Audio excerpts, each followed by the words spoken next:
లోకేష్ గారికి ప్రత్యేకించి ధన్యవాదాలు తెలుపుతున్నా. నిన్ననే లోకేష్ గారిని కలిసినప్పుడు కూడా భరత్ మనం చాలా వర్క్ చేయాలా, ఎందుకంటే ఐటీ కానీ ఇండస్ట్రీస్ కానీ ఇది ఫేస్ ఆఫ్ ఆంధ్రప్రదేశ్ కాబట్టి we have to work very hard అని చెప్పడం జరిగింది.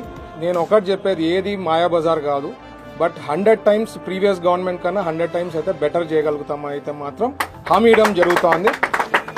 మొదటిగా ఇప్పుడు మనకి కాన్ఫిడెన్స్ అనేది ఇండస్ట్రియలిస్ట్లో ఈ లాస్ట్ 5 years చేసిన దానికి ఒక తగ్గిందనమాట. మన ఆంధ్రప్రదేశ్కి రావాలంటే భయపడతారు కొద్ది. So basically what we have to do is, మనము ఇన్సెంటివ్స్ ఏదైతే ఉందో రాయితీలు ఆల్రెడీ అనౌన్స్ చేసి ఉంటామో అవి చాలా వరకు అట్లే అయిపోయింది.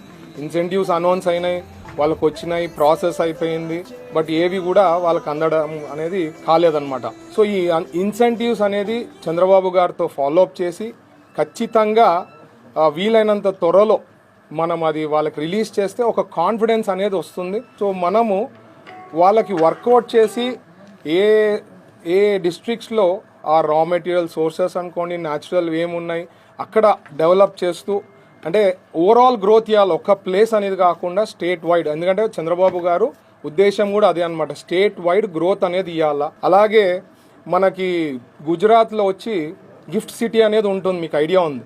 సో మనకి ఎట్లయినా స్పెషల్ స్టేటస్ అనేది ప్రజెంట్ అది కోల్డ్ స్టోరేజ్లో ఉంది కాబట్టి చంద్రబాబు గారిని రిక్వెస్ట్ చేసి, సార్ మనకు కూడా గిఫ్ట్ సిటీ అనేది ఇవ్వాలా ఆంధ్రప్రదేశ్కి అని చెప్పి రిక్వెస్ట్ చేస్తాం, పుష్ చేస్తాము. So will try to put in all efforts, but I'm saying we can do wonders.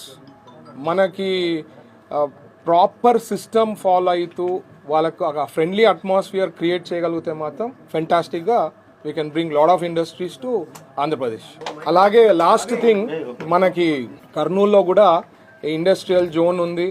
నేను స్టేట్ వైడ్ మనం చూడాల్సింది మన పోర్ట్ఫోలియో. కర్నూలుకి వచ్చేసరికి నేను అన్ని చూడాల్సి వచ్చిన పరిస్థితి ఉంటుంది కాబట్టి lot of things has to be done. Industrial zone ఉంది అక్కడ.